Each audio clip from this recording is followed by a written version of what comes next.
you're dealing with. As you know, Pipjet is a product developed and launched by the Forex Megadroid team.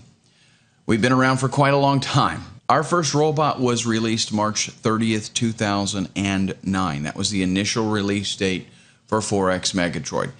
It's very important to us that people that visit this website know what is behind what we're doing, so that they can know what to expect from us as developers of a product. We believe there's a lot of responsibility from a developer to his clients when it comes to training, mainly because compared to other industries where someone can buy a product and if that product isn't any good, they can simply return the product and get their money back if they don't like it. But in trading, you're actually risking your deposit. You're risking the money that you're trading with, which many times is much higher in dollar value than the cost of the robot that you're buying. And that is really the key, the responsibility that the vendor has when it comes to the deposits of the clients that are trading with your product. Forex Megadroid, our initial product, the original robot we created, launched March 30th, 2009.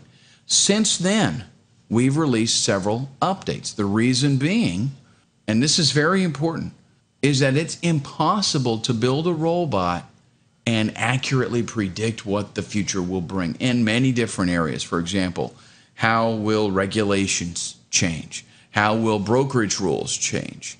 How will market volatility change over time?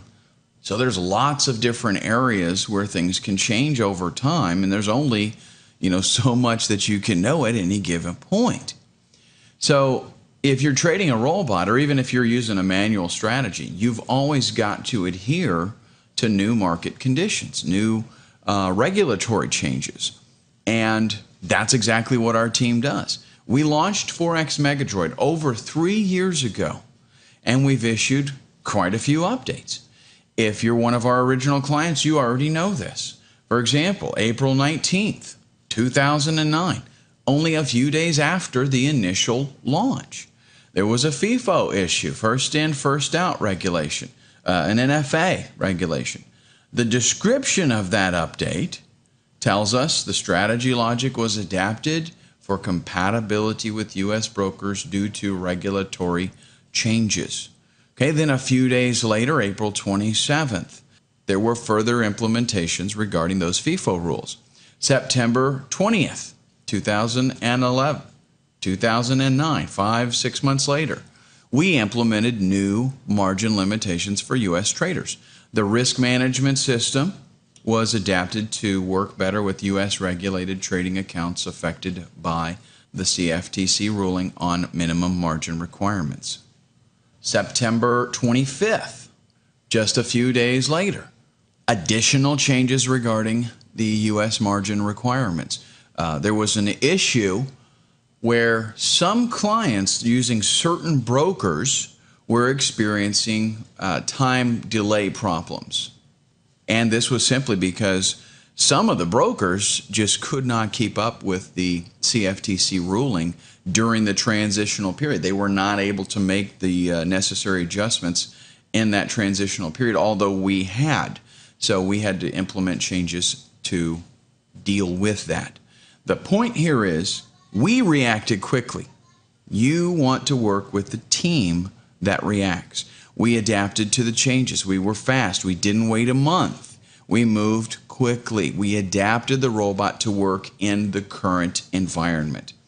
All of this, of course, was free of charge. We never charge our clients for updates. That's one of the privileges of being part of our team. August 2010, a year after launching, actually a little bit over a year, strategy improvements were made because of market volatility changes. More than a year after we launched, the market started changing, and due to those changes, the strategies were adapted to take advantage of the current market condition. Volatility is just something that you can't predict, but you can react. And we immediately updated our clients to help them take advantage of more accurate and profitable trading. April 6th, we made some changes to improve the chart reporting and other things. You can read that there on the site yourself. Okay, June 30th, 2011, we felt that there were some needed changes to improve the recovery mode